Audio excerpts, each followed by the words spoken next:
Oke. Ya, sebelumnya minta maaf untuk minggu lalu nggak ada kajian. Ini baru minggu sekarang ya. Semoga kita tetap diberikan keberkahan yang sama di setiap harinya ya insya Allah. Dan alhamdulillah kita bisa berkumpul di tempat yang insya Allah berkah ini. Oke. Bismillahirrahmanirrahim. Assalamualaikum warahmatullahi wabarakatuh.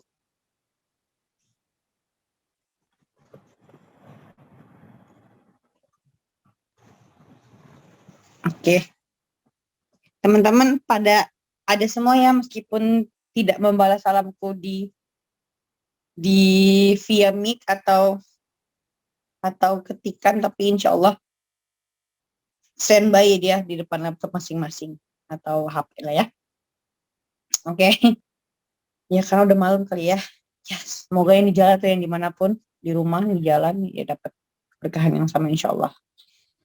Oke, alhamdulillahirrahmanirrahim. Wa bihi nasta'in wa ala umuri dini wa din wa salatu wassalamu ala asyrafil anbiya wal mursalin sayyidina Muhammad wa ala alihi washabihi ajmain amma ba'd.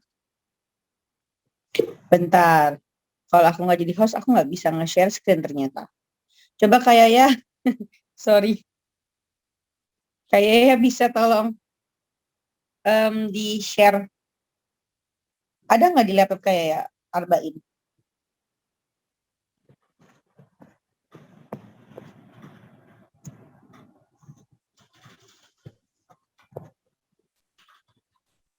Oke. Mohon maaf nih.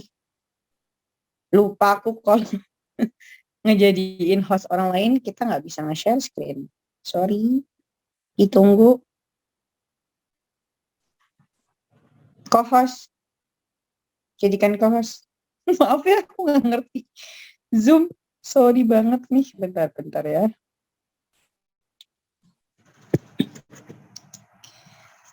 Co-hostnya saya sendiri. Wes tunggu aja deh. Tunggu kayak ya. Nanti ini recordnya dipotong aja depan ini agak sedikit banyak teknisnya. Makasih udah ngasih tahu Kak caranya, tapi ya udah kita tunggu aja kayak ya. Insya Allah catatannya ada di HP ku. Jadi nanti screennya isinya Arba'innya aja. Mohon ditunggu ya teman-teman.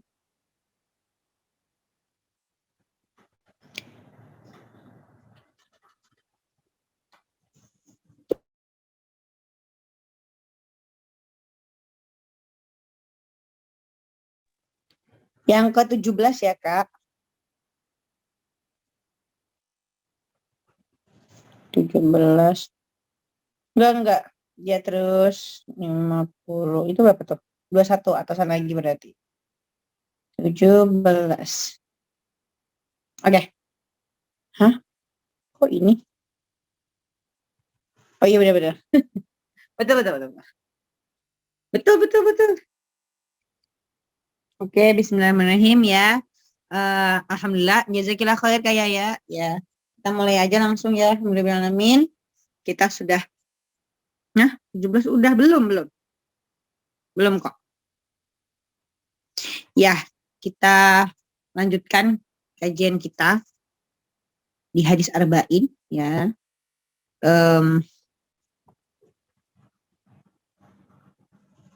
Belum kakakku sayang, aku belum pernah ngejelasin cara menyembelih. Ya nggak sih? Belum kok. Oke. Kalaupun udah kita ngulang lagi deh, nggak apa-apa ya. Nanti insya Allah minggu depan dibenerin lagi. Oke. Mulai aja oke ya. Jadi aku bacain hadisnya. An Abi Ya'la Shaddad ibni Ausin radhiyallahu anhu an Rasulillah sallallahu alaihi wasallam qala innallaha kataba al-ihsan ala kulli syai. Fa idza qataltum fa ahsinu al-qitlah wa idza dzabhtum fa ahsinu adz-dzibhah. Wal yuhidda ahadukum syafratahu wal yurih dzabihatahu. Rawahu Muslim. Aku belum pernah jelasin ini singkat aku ya. Karena ini satu hal yang baru. Aku udah lupa juga meroja lagi gimana ya. Jadi dari Abi Ya'la ya atau Abu Ya'la Shaddad bin Aus radhiyallahu anhu an Rasulillah dari Rasulullah SAW berkata Rasulullah bersabda ya Innallaha kataba al-ihsan ala kulli syai. Jadi sesungguhnya Allah menetapkan sesuatu untuk berbuat baik atas segala sesuatu ya. Kita bisa garis bawahi di sini berbuat baik itu terhadap segala sesuatu. Artinya apa? Dalam melakukan apapun itu harus dengan ihsan atau dengan baik.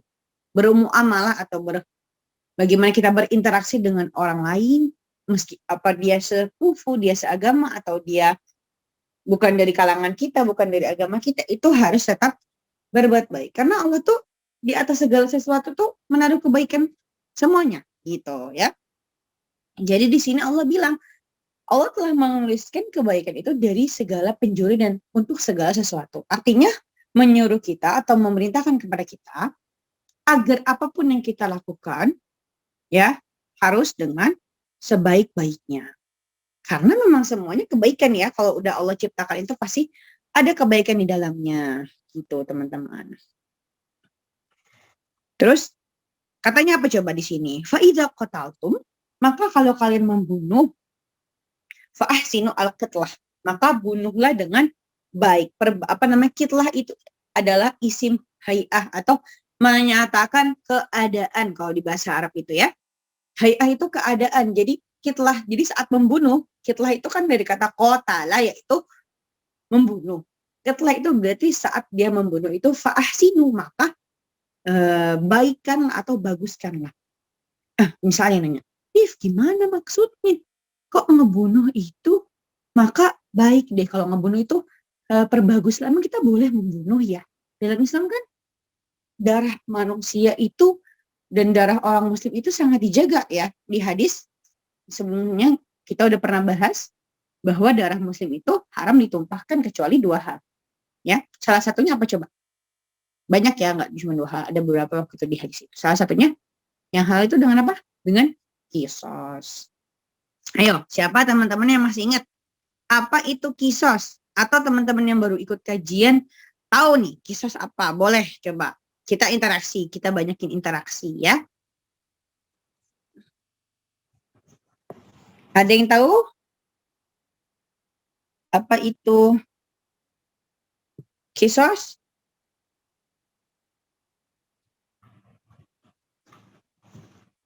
Tenang.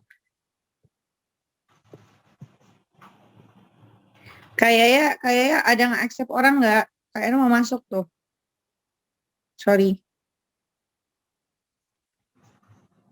Dibunuh karena membunuh orang lain. Betul, Nadia, the best. Ada yang bahas hukum yang mata dibalas mata, Kak. Betul, Kak Mahas. Ada Kak Yupi juga, kisos itu nyawa dibayar nyawa begitu. Masya Allah, tabarakallah, jazakallah khair. Jawabannya betul semua. Jadi kisos itu di mana nyawa dibayar nyawa, mata dibayar mata. Coba ayatnya gimana? Ya alhamdulillah abdi. Apa namanya? Wal ainu bil aini, wal udunu bil uduni. Telinga dengan telinga, ain dengan ain, mata dengan mata.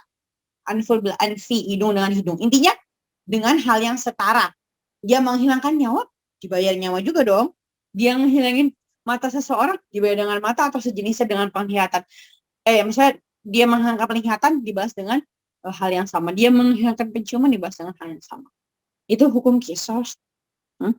Dan kisos yang paling kita tahu yaitu tentang bagaimana ketika dia membunuh, maka dia harus dibunuh. Nah, fa'ahsinu ini, kisos itu ada adab enggak? Ada. Enggak sembarangan. Enggak gitu kan. Kita lihat dulu gimana Islam itu tidak mau membuat rasa sakit itu berkepanjangan.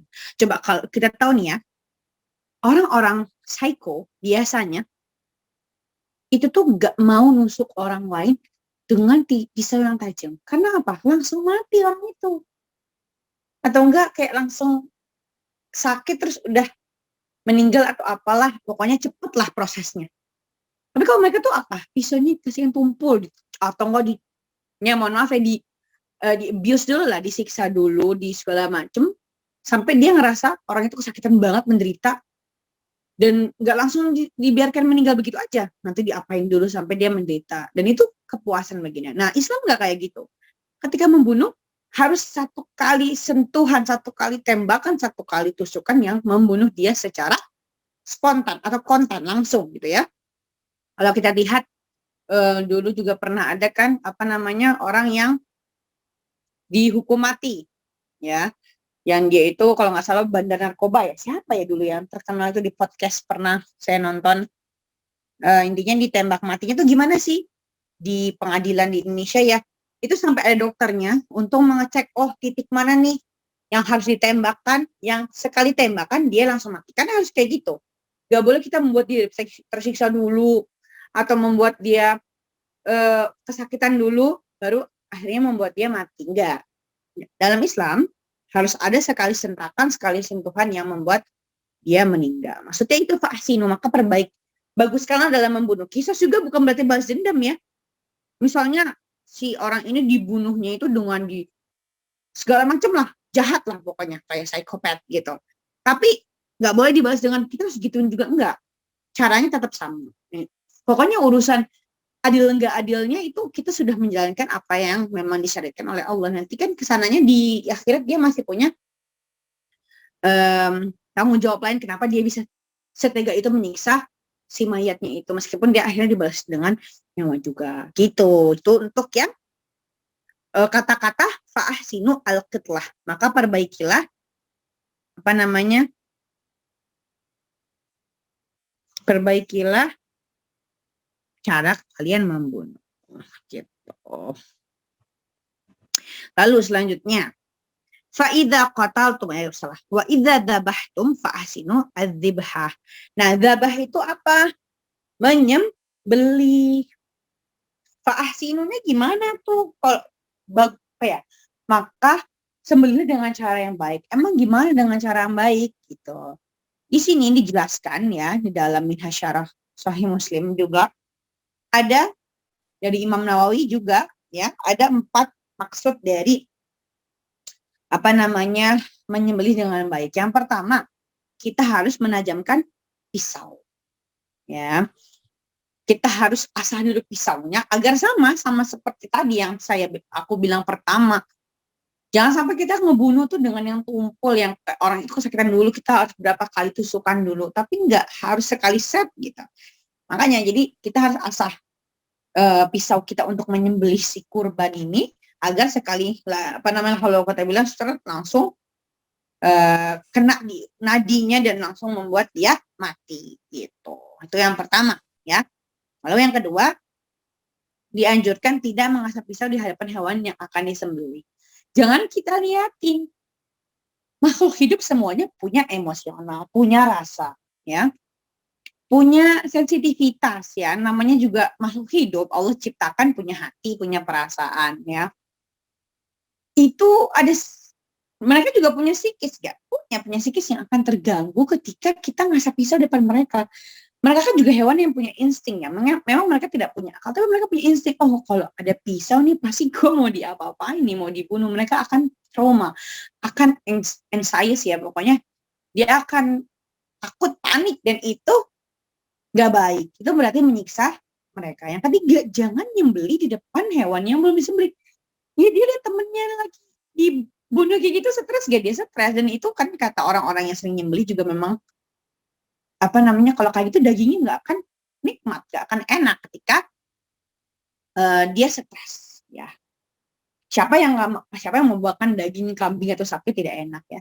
Dan mereka juga punya perasaan yang sampai mereka trauma dan psikisnya keganggu dan kita menyiksa mereka gitu. Nggak boleh kayak gitu. Yang terakhir adalah tidak boleh melewatkan hewan yang akan disembelih di tempat penyembelihannya.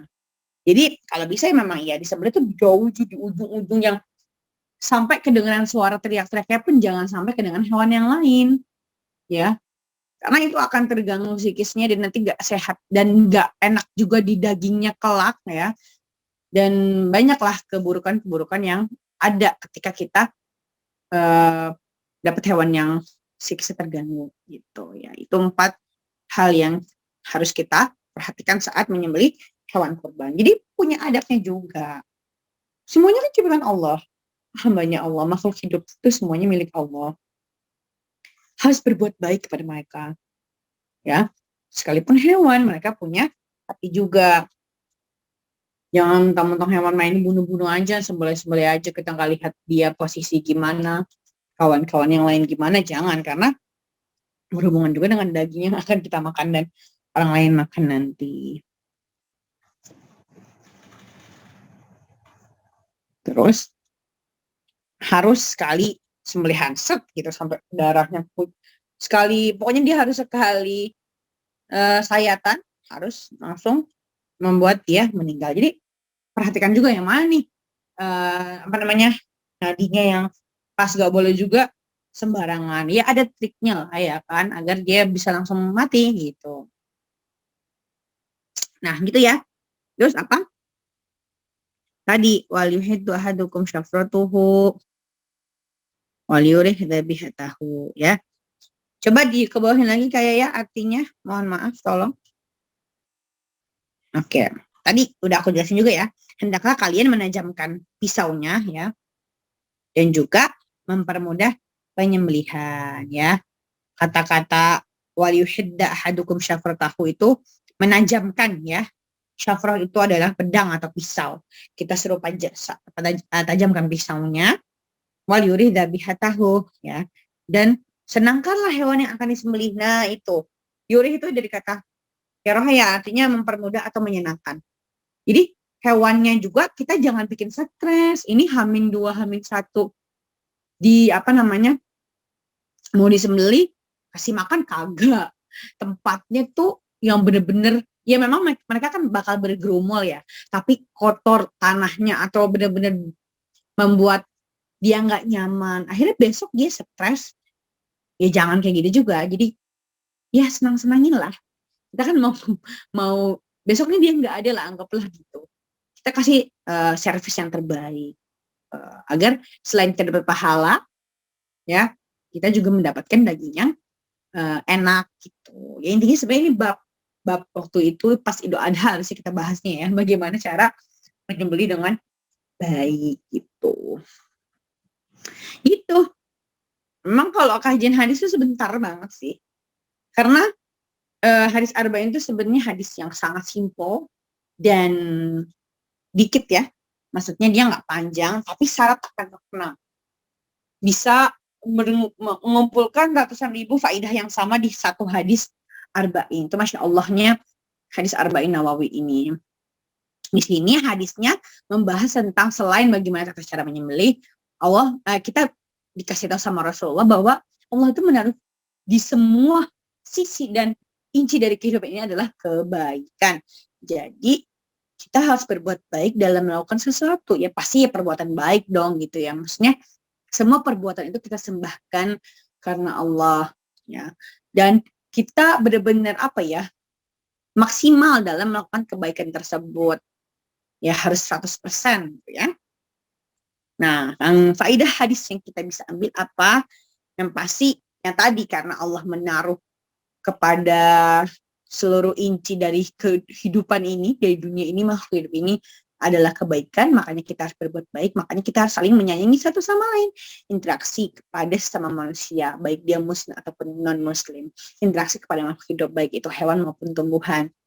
Ya, kita harus saling menyayangi, kita harus menghargai mereka, kita harus berikan hak-hak mereka.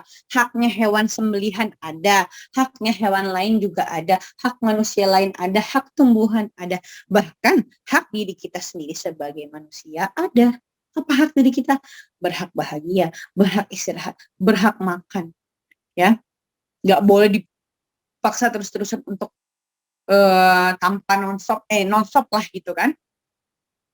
Intinya berikan hak, yuti hakun hakohu, kita berikan orang yang berhak itu hak-haknya, kita harus laksanakan hak tersebut gitu. Terus juga hadis ini mengajarkan bagaimana membunuh ya, alias kisos juga ada adabnya. Tidak seperti balas dendam. Islam tidak mengajarkan balas dendam. Hanya saja yang nyawa dibayar dengan nyawa. Apapun yang setingkat dibayar dengan yang setara atau setingkat. Tapi dengan baik, bukan dengan balas dendam penuh emosi, tapi semua dilakukan karena menjalankan perintah Allah. Ya, makanya ada adabnya. Gitu. Yang harus sekali mati juga, harus sekali sentakan dia meninggal, nggak perlu bikin dia tersiksa.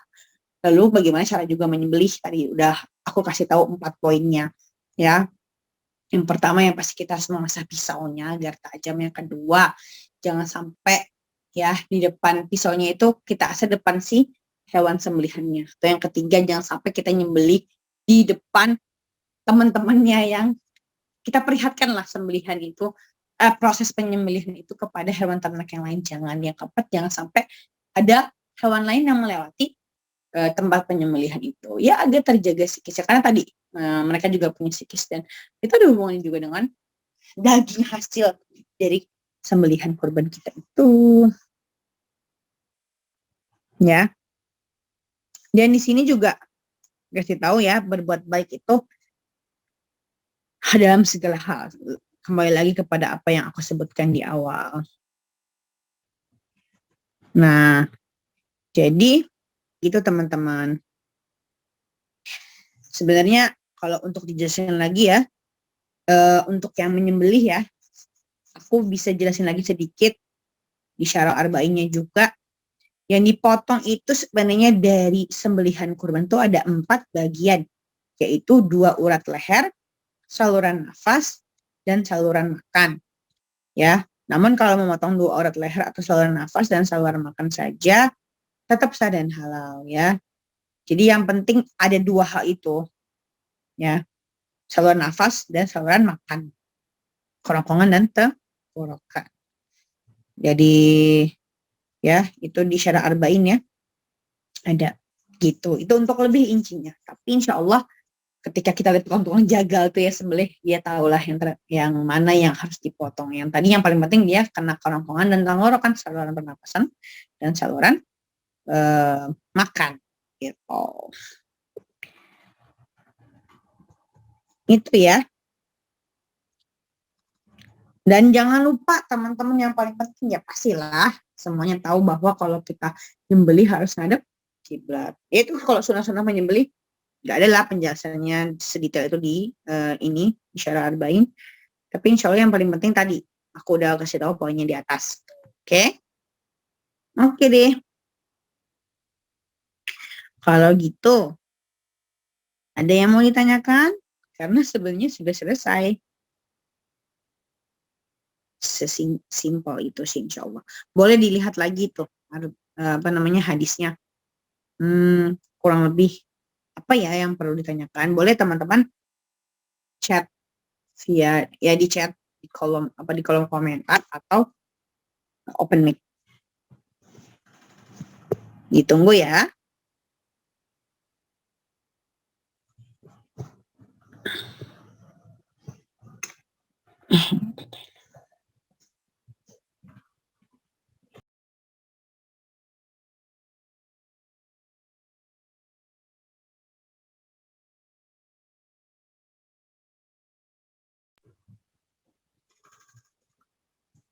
Mungkin kayaknya boleh exit aja. Insya Allah udah selesai.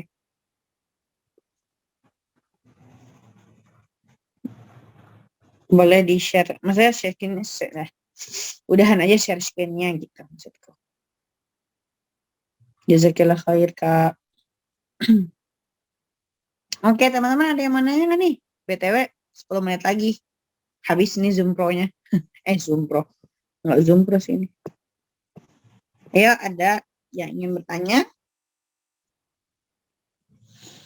Atau masih mengetik? Boleh nggak yang bukan tentang kajian hari ini? Boleh.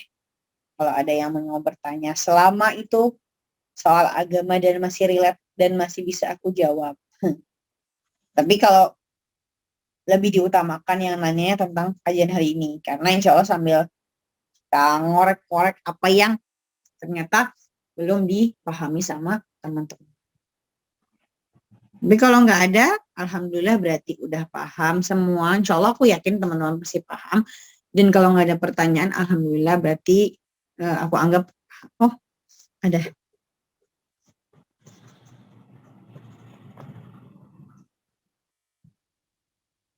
Assalamualaikum Teh, mau nanya kalau beli daging ayam di pasar kadang nggak tahu tuh dia nyembelih pakai bismillah atau enggak, itu gimana? Ini pertanyaan aku dulu sih, waktu awal-awal tahu apa namanya, waktu awal-awal tahu ya bagaimana nyembelih itu ya sunahnya dengan bismillah ya, dan juga ngadep kiblat dan nggak boleh nyiksa gitu-gitu kan.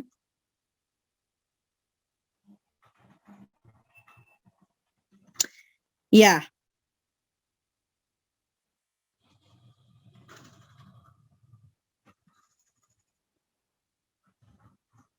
makanya jadi ada yang bilang juga ya waktu itu tuh singkat kata loh.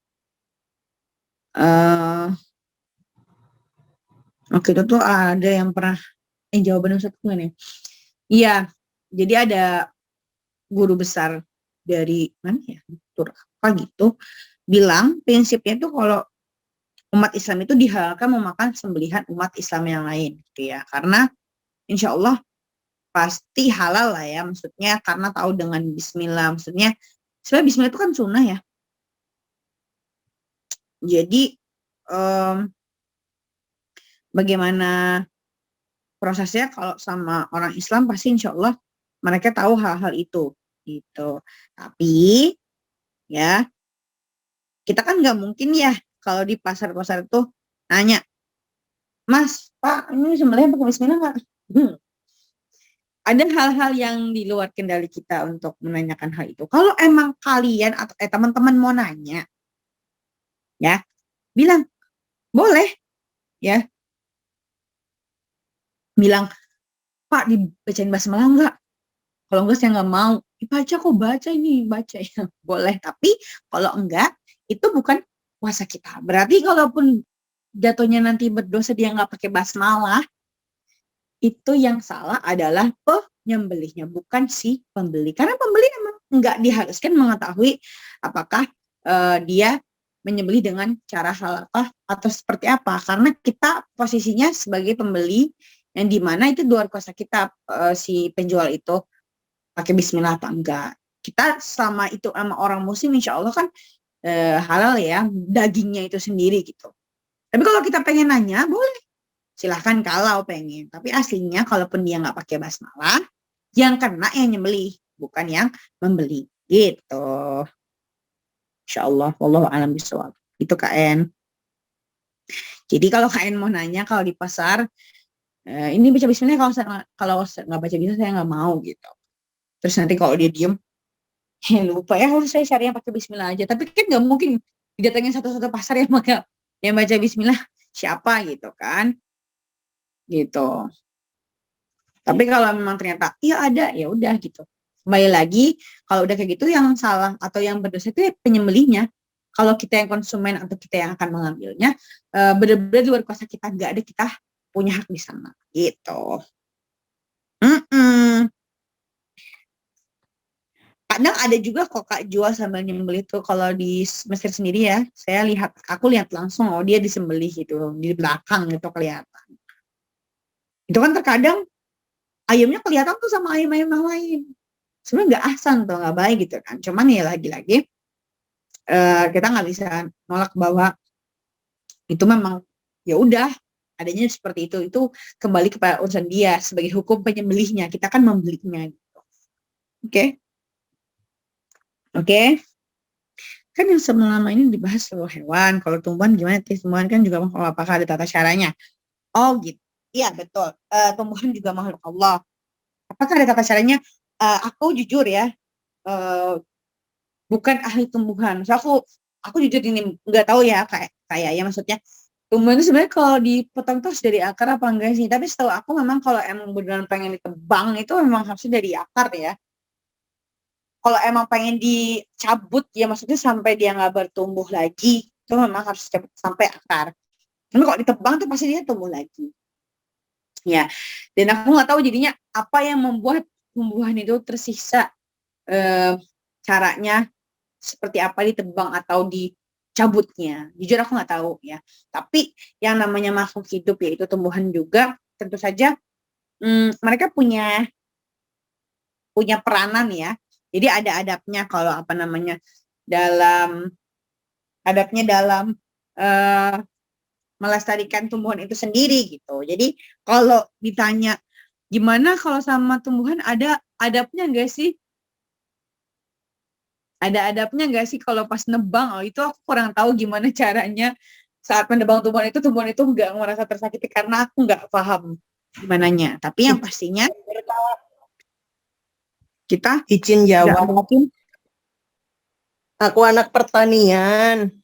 Iya, gimana silakan Kak? Kalau tumbuhan itu emang macam-macam Kak. Jadi ada yang kayak bawang, wortel, kentang itu tuh Mm-mm. dari akarnya. Mm-mm. Jadi emang dicabut ke semuanya. Nah, Oke. kalau kalau kayak kembang kol, terus habis Mm-mm. itu yang bunga-bunga itu emang cuma bisa diambil bunganya doang bagian atasnya. Baik. Nah, kalau kalau kayak cabe, buah-buahan gitu-gitu emang cuma langsung diambil aja buahnya. Kalau setauku emang Mm-mm. eh, beda tanaman, beda cara nyabutnya, tapi Treatmentnya beda ya. nggak kayak Mm-mm. nggak kayak semua satu tanaman segelondong gitu kita konsumsi Mm. semua yang enggak Iya, betul gitu. betul. Iya. Cuma cuma yang nggak ada kayak halal haramnya kayak gitu sih, Mm-mm. kecuali Mm-mm. emang Makanya, betul betul. Karena kita kecuali nggak tahu kan, emang maksudnya sakit apa enggak gitu ya Kak. kecuali emang ada kandungan kayak alkoholnya mungkin kayak Oh iya, kayak paham paham. kayak Sip, sip. misalnya anggur yang kita simpen. Nah, itu kan Bisa komer ya. dalam proses penyimpanan itu kan Mm-mm. si beberapa buah ini menghasilkan alkohol. Nah, Iya, betul betul alkoholnya ini betul. alkoholnya ini dalam taraf berapa itu baru haram gitu. Hmm. Ah, iya Dan iya. dan produk-produk pertanian juga eh, kalau misalnya penyimpanannya yang salah itu ada yang beracun lah, ada yang kena virus lah gitu. Nah, Hmm. termasuk termasuk yang busuk-busuk gitu kan mungkin juga menimbulkan efek negatif bagi tubuh yang nggak usah dimakan gitu. Kalau Iya. aku dari dosenku kayak gitu. Ujung-ujungnya kembali ke konsumsi manusia ya Kak. Iya, betul betul betul. Aduh, Masya Allah, makasih banyak loh Kak. Kak Ana dapat insight baru. Alhamdulillah ya, karena aku bukan orang pertanian, Iya, aku nggak paham. Gitu ya. Jazakillah iya. khair. Kak Ana jazakillah khair gitu kayak ya. Jadi maksudnya kalau dari segi tumbuhan itu sendiri, tata caranya mungkin yang tadi kata Kak Ane beda-beda cara gimana nyambutnya atau apa. Tapi insya Allah kalau setahu aku yang belajar hadis juga belum ada sih yang tata cara bagaimana kita harus mencabut tumbuhan itu sendiri. Insya Allah ketika tumbuhan tadi maksudnya tidak ada efek yang kita ngambilnya nggak yang ada alkoholnya atau saya boleh lanjut. Got it. Oke. Iya, tadi sebelumnya ya tadi ya, jazakallah khair ya Kak Ane udah ngasih tahu. Yang penting tadi karena kayak ya pertanyaannya apakah ada tata cara menyembelih atau mencabut em, tanaman? Iya tadi ya, kalau untuk yang Kak Ane kasih tahu ada beda-beda lah ya, nggak semua tanaman kita cabut ke akarnya, ada yang cuman batangnya, ada yang cuman apanya segala macam ya. Tapi kalau yang setahu aku, sependek pengetahuan aku membaca hadis ya, belum ada sih menemukan bagaimana mereka itu kesakitan kalau dicabut ini dicabut itunya. Malah lebih kepada kita lagi yang mengkonsumsi apa yang kita konsumsi. Bagaimana kita jangan sampai nanam ya sesuatu yang terlalu lama itu bisa jadi alkohol ya atau malah jadi racun buat yang nggak baik buat tubuh gitu. Lebih kepada konsumsinya kita kan yang tanaman itu kan kita yang mempersiapkan, kita yang menumbuhkan gitu ya. Gimana jadinya Tanaman itu yang thayyib juga, yang bisa selain menyehatkan, memang dikembangbiakan dengan hal yang baik, agar baik juga nanti dan untuk kesehatan dan konsumsinya gitu. Oke. Nah, tadi itu ada yang nanya, cuman chatnya kehapus. Boleh nggak nanya lagi tuh? Siapa tadi ya? Si Nadia deh kayaknya tadi kamu yang nanya. Nat. Cuman chatnya kan tadi ke exit ya, jadi aku lupa nanya apa. Sorry ya, boleh diketik lagi. Kak Nur, astagfirullah. Kak Nur gimana Kak? Tadi pertanyaannya apa? Mohon maaf. Ada Kak Nur nggak di sini? Ya kan ya? Iya. Sambil nunggu Kak Nur, boleh teman-teman yang open mic atau nanya lagi. Sepanjang aku ngomong nih, kalau ada yang ternyata ahli kalian atau kalian lebih tahu, boleh tuh kayak Kak Ane tadi. Dibilang, Kak aku ngerti ini. Kak, aku nih orang ini. Karena ya aku kan nggak ahli, bukan apa ya, bukan polister ya. Bilangnya polister itu bisa semua ilmunya. Insya Allah mungkin ke depannya ya. Tapi aku adalah orang yang terbatas ilmunya. Jadi kalau ada yang lebih tahu, emang di bidang dia dan merasa kurang sak dengan jawaban aku, boleh banget dikoreksi. Ya, di open mic kayak tadi atau di chat boleh. Insya Allah aku sangat terbuka dengan diskusi. Oke, Rinanya. Ada beda pahalanya nggak kalau baca Quran di mushaf atau baca Quran di buku surah pilihan contohnya? Ya, pahala membaca Quran itu insya Allah dimanapun dapat pahalanya ya Kak ya. Tapi tentu saja kita lihat apakah itu memang terdiri dari kitab yang mulianya langsung, yaitu Al-Quranul Karim, atau dari teks-teks biasa, bahkan dari dari Quran elektronik yang di HP atau di tentu saja lebih berkah dari sumbernya langsung dari Al-Quran itu sendiri. Tapi insya Allah yang kita bahas kan hadisnya Rasulullah. Satu kata aja tuh 10 ya pahalanya. Satu kalimat doang. Alif lam mim itu ada 3, berarti 30. Itu kan kalimat bahasa Arabnya itu yang dapat pahala kan. Jadi insya Allah sama kalau untuk kebaikannya. Cuman kita lihat sumbernya langsung. Oh ini saya baca 3 kalimat dan 30 kebaikan itu langsung dari sumbernya, dari benar dari Al-Qur'annya.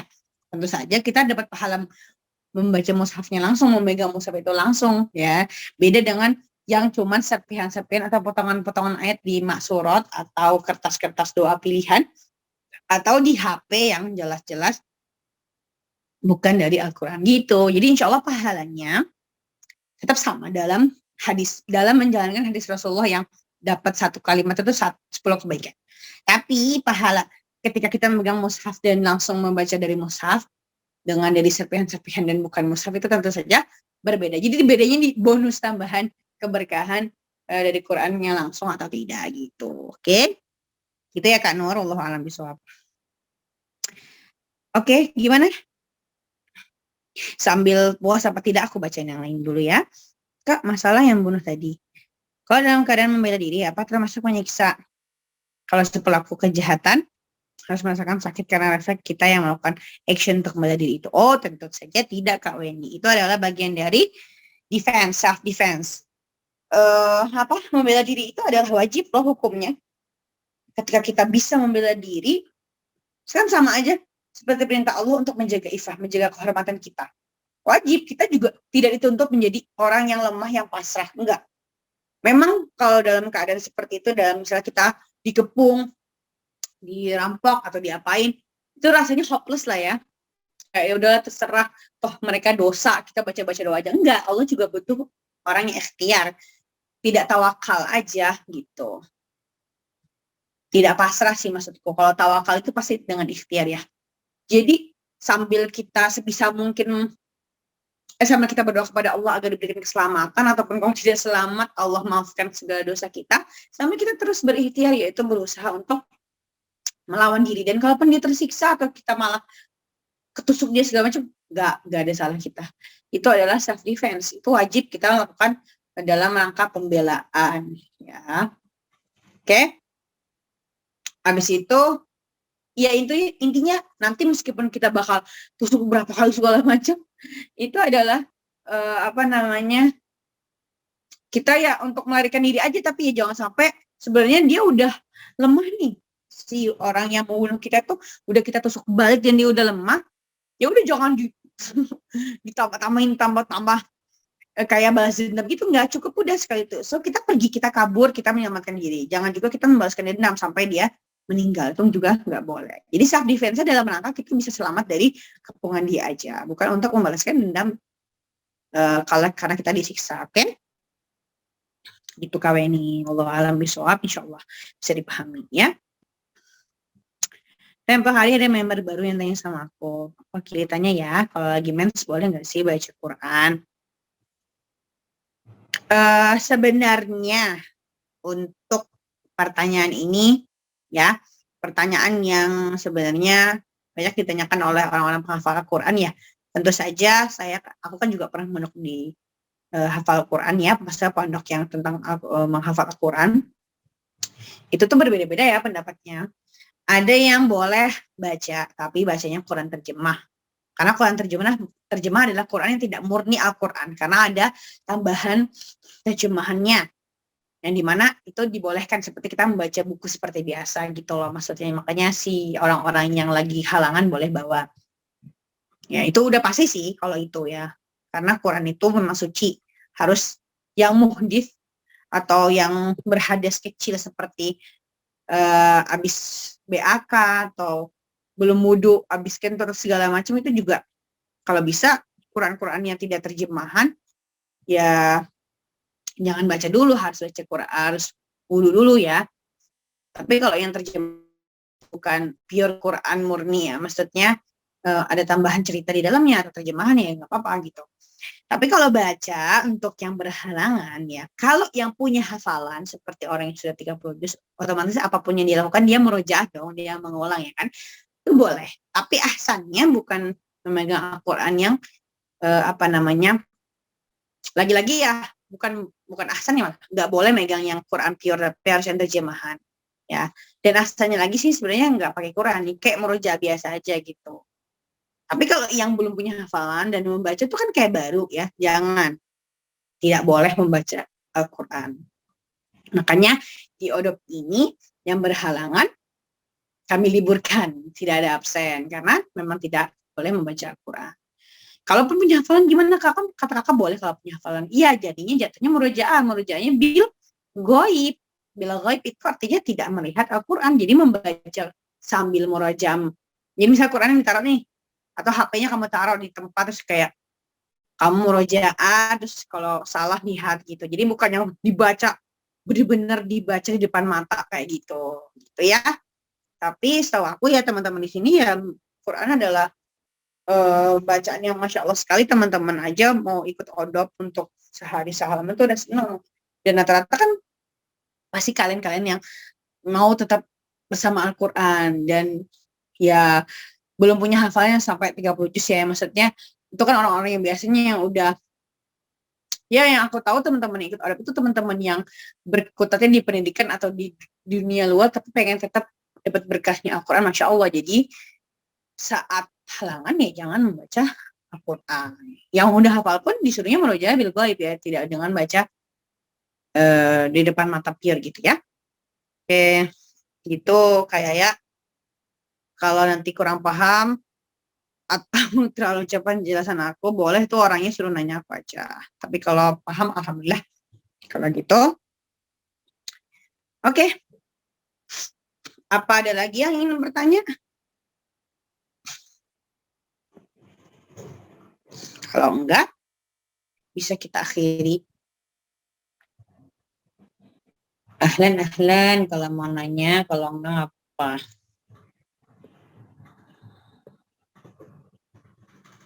Cukup. Oke. Kak Ena bilang cukup. Yang lain gimana?